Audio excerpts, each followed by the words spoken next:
require it means that a lot of opportunities for the private sector to come in, including for indirect investment. And why I'm saying that we can do a double digit is because the economy is low. Low-based economy, you touch, you build a building, you can see right away the results. As you go into a jungle, I have experience, I built up several houses, building school classrooms. It's right away, you can see it, very visible, from 0 to so many percentage. So there is a logic behind it. But the investment need is about $187 billion. That's about over 25 years. Or we need to attract around $7.5 billion per year.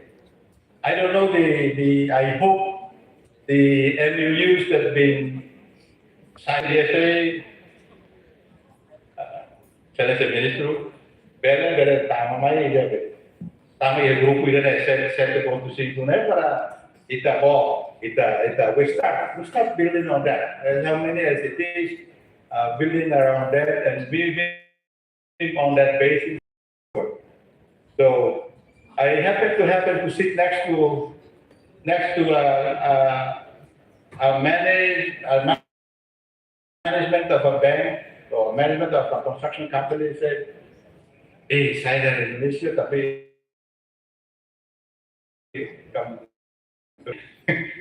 ya Bapak bawa aja kalau dulu sama saya nggak perlu ini, tapi perlu dibawa ke sini untuk let's invest. I will show you where we will invest. Next.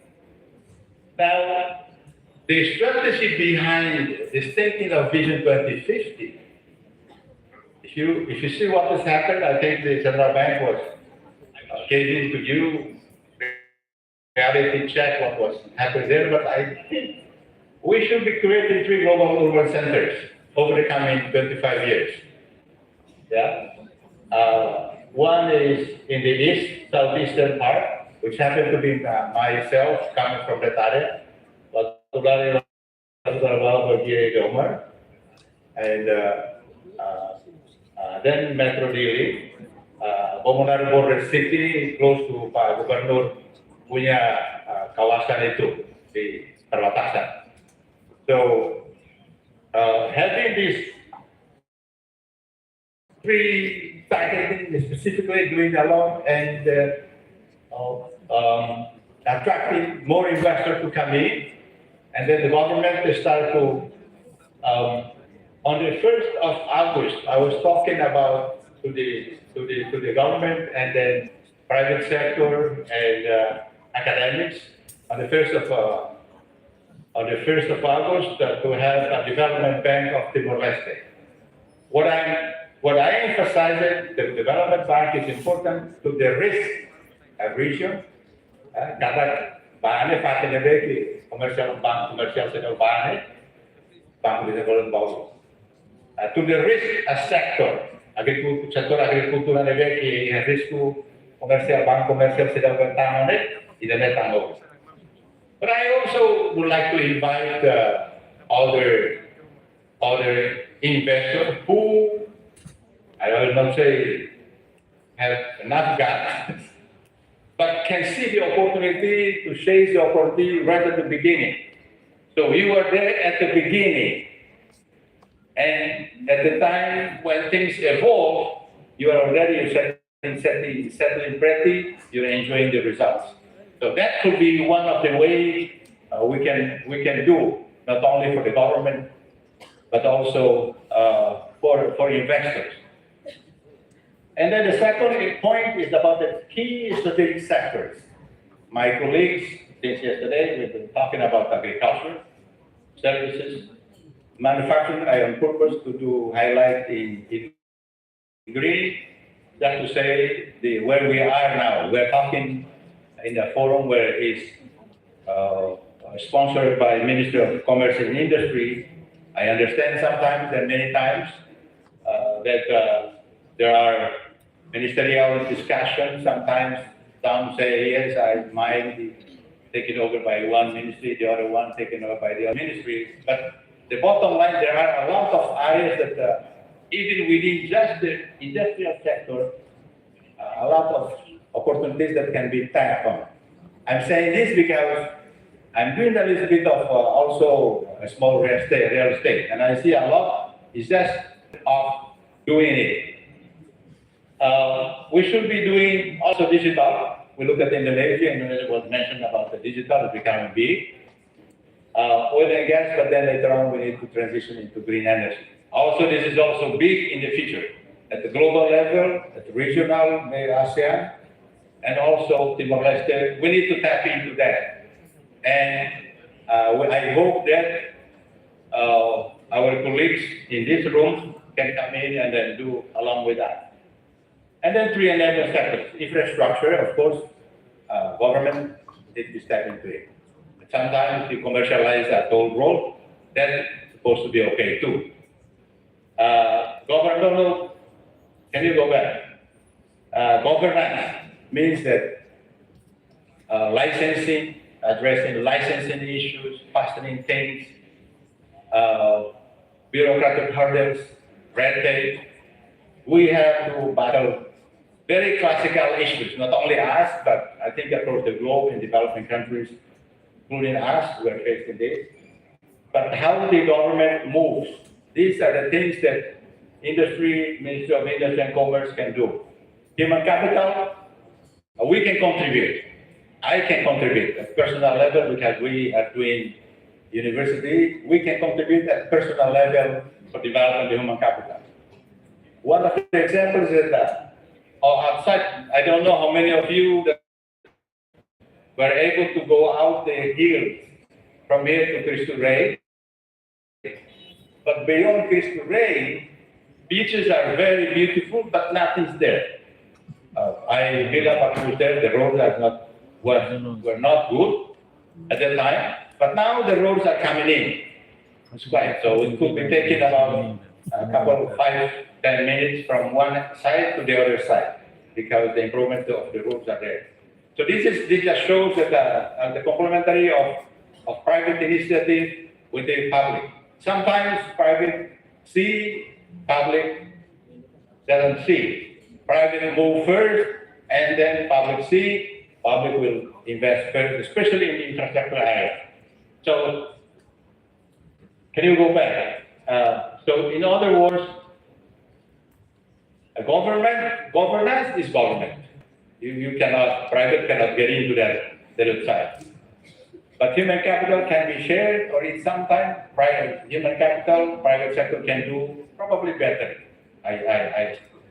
My sense. Next, please.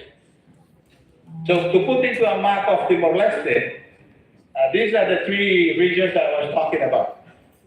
The border city, Dili Metro enlarged, not enlarged yet. My picture is not enlarged yet. The yellow line. If I have my way, I will start from the most isolated, the yellow side. The most isolated, the backward, the isolated backward, and economically not advanced, but a lot of potential. So how do we do? That's another, we can have a conversation on that. Next, please. Now, I'm talking about the topic of yesterday and today for Timor-Leste. If you see what the central bank was telling us, you see the bars, industry and manufacturing, our GDP was tiny. The contribution was tiny. Now, how do we envision that for the next 10 years or the next 25 years, to say the least? I hope manufacturing sector, there is a very great potential. I will list some of them. And also jobs. I hope that private sector or manufacturing sector alone can be 20-25% of our GDP by 2050. Can contribute around between 250 to 350 jobs in 2050. Non-oil goods exports, hopefully, reaching $15 to $20 billion by that time. Hopefully we all are alive at that time. Productivity, also 35,000 to 45,000 in leading clusters, in leading areas that we're looking at.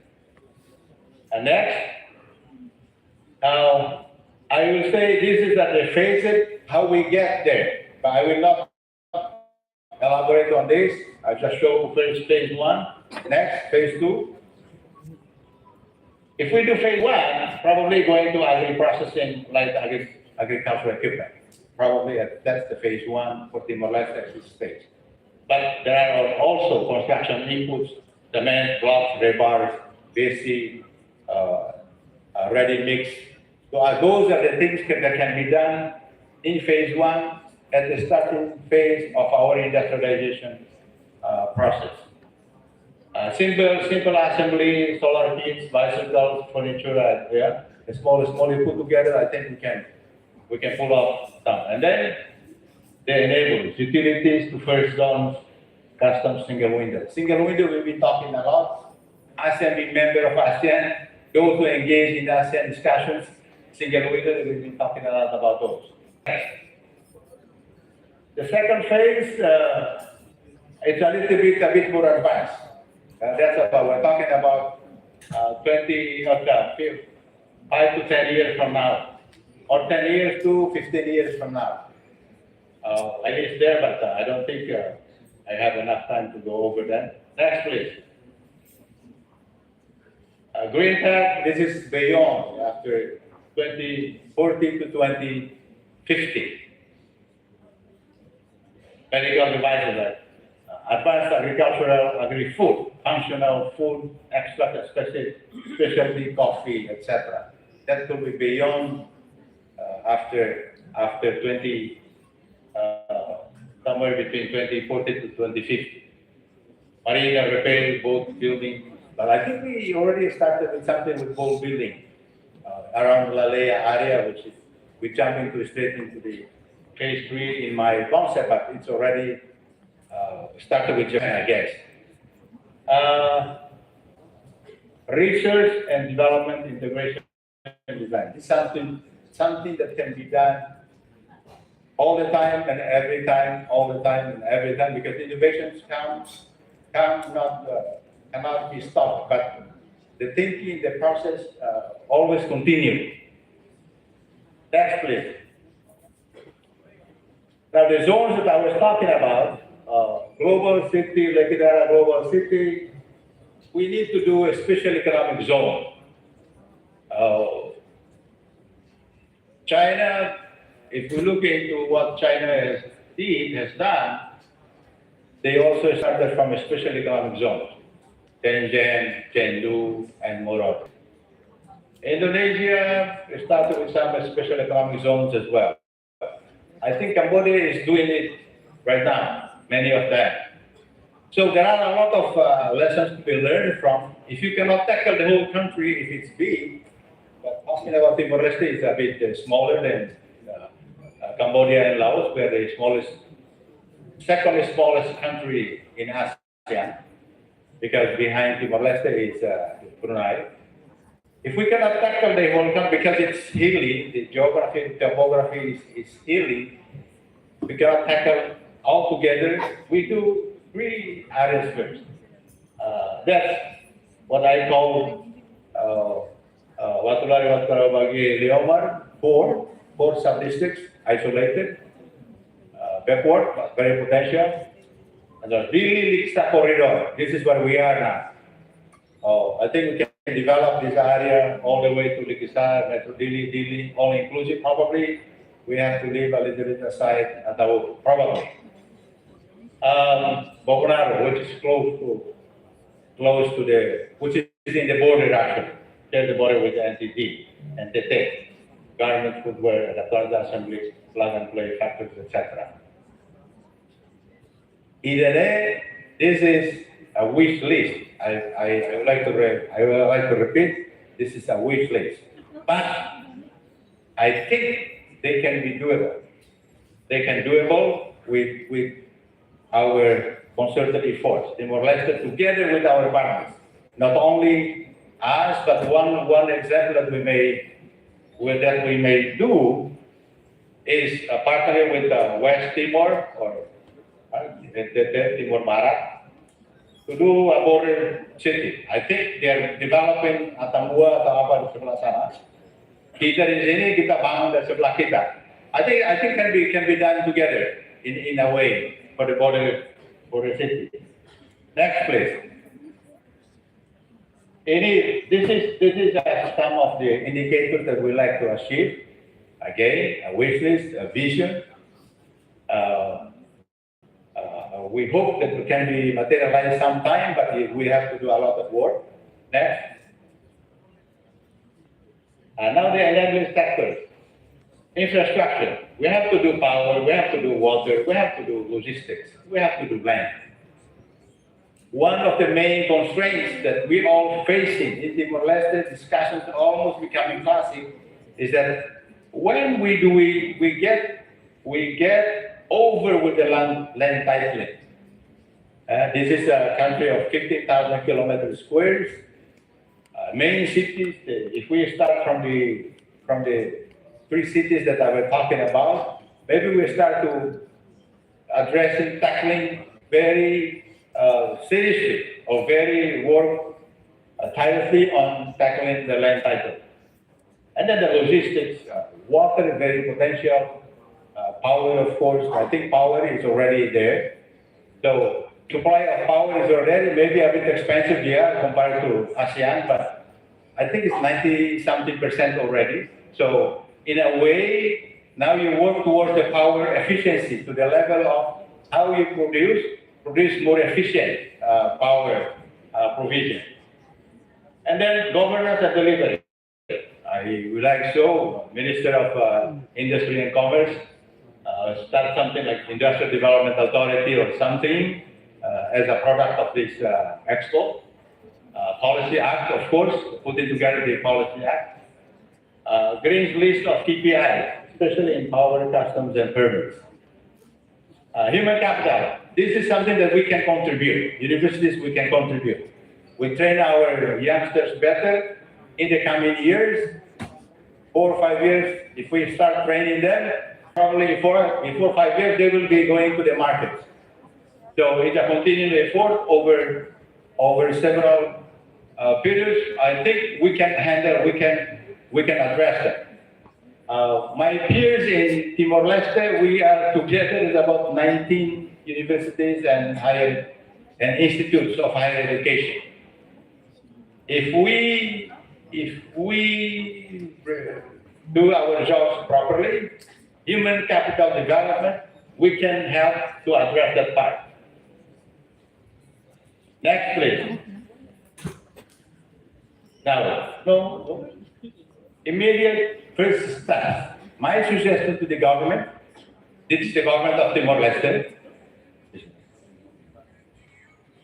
is pass the Industrial Policy Act and incentive schedule.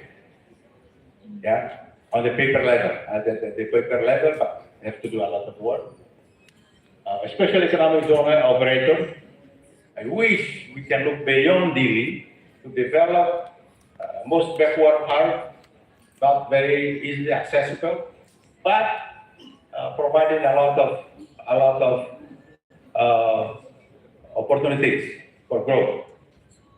National single window, I don't need to speak about this because you are working on this. Secure 8 to 9 cornerstone investors. We hope that this is full of investors here. Maybe some can do coffee extra. Yesterday I didn't pay attention a lot, but there were signatures out there who can do water packaging, garments, electronic harnessing, seafood, etc. MEUs, etc. First, 2,000 applies. This is human capital side that can be done by us at the university together with the government. Green utilities in terms of private-public partnership. I think Timor-Leste has one program, one project, the TIBAR project, that was done with private-public partnership. And that experience can be replicated at a different scale. Can be at different scales and can be to different sectors and different regions that I was mentioning. Next. I think I'm talking about a specific, this one is a specific, so I don't want to get into the specific right now because we're talking at the national level. But in case we do, can you go back? But in case we do, there are, the map I showed to you, this is a very potential area, but is in the southeast of Timor-Leste, that we can start. I was speaking to the former governor of NDT, Industrialization. Happened to be bringing together with my bimbing dari Satya Pak Daniel Cameo. Katanya saya bilang, okay, if whether you go to a Kusi, okay, but if there is another part that you can go in. But then they say, oh, we need a lot of land. I think there are. But a matter of fact, you just have to plan to go in. At a glance, there is an area of 932 kilometers square. And now I'm campaigning. I'm campaigning to the investors, to private sectors, the governments, to come in. Not only focus in Delhi, but go out to the countryside. Maybe a more challenging, but it will be a lot of rewarding. High risk, as we all know, we all know, high risk, high reward, right? I think all of us now know about that. Going to the high risk, less facilities, etc., but it can be very rewarding. Not only satisfaction, but also in terms of monetary side.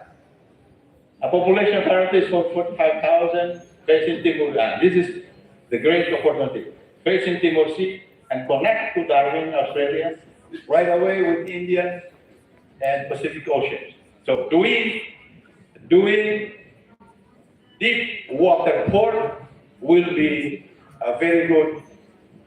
If you travel the whole island, if you go the whole east, you come to Delhi, or if you go the whole west, you come to Delhi. Building a port, a mid-sized port, can access right away to the open ocean of Indian and Pacific Ocean. I think you can get the reward quite fast. It takes some time, it takes some big investments, it takes a lot of patience, it takes a lot of effort, but I think there is a possibility. Next, please.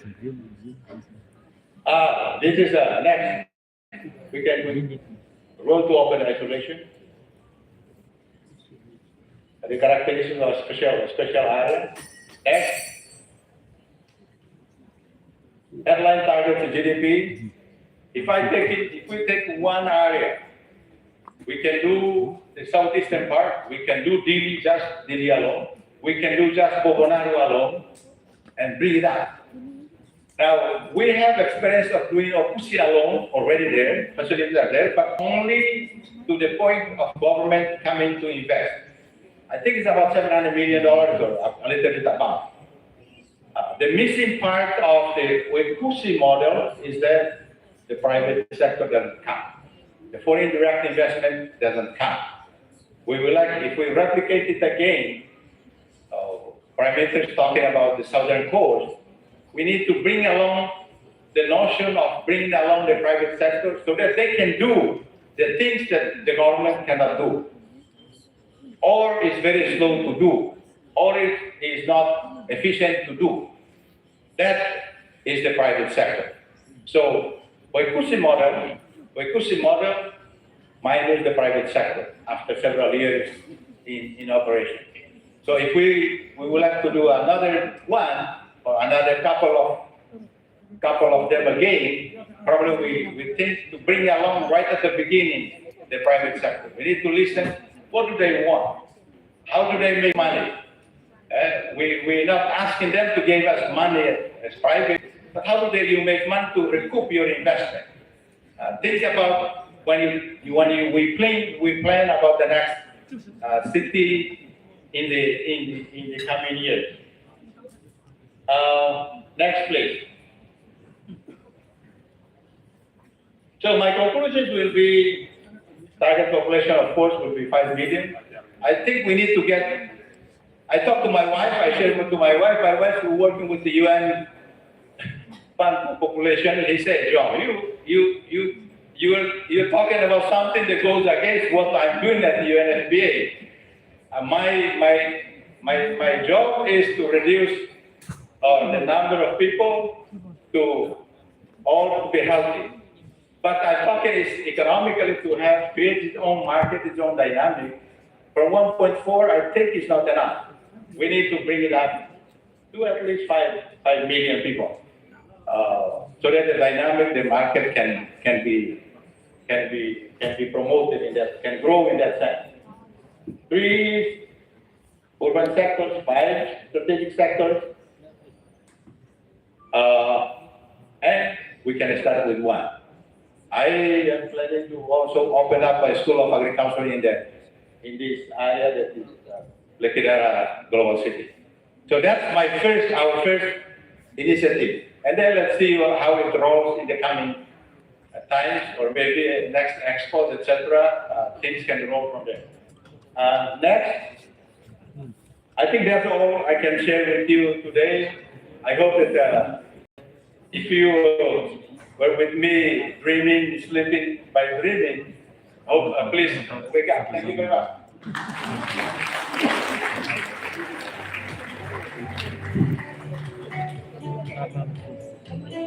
Thank you so much, Dr. Professor Mr. João Saldanha. As the founder or president of Economics and Development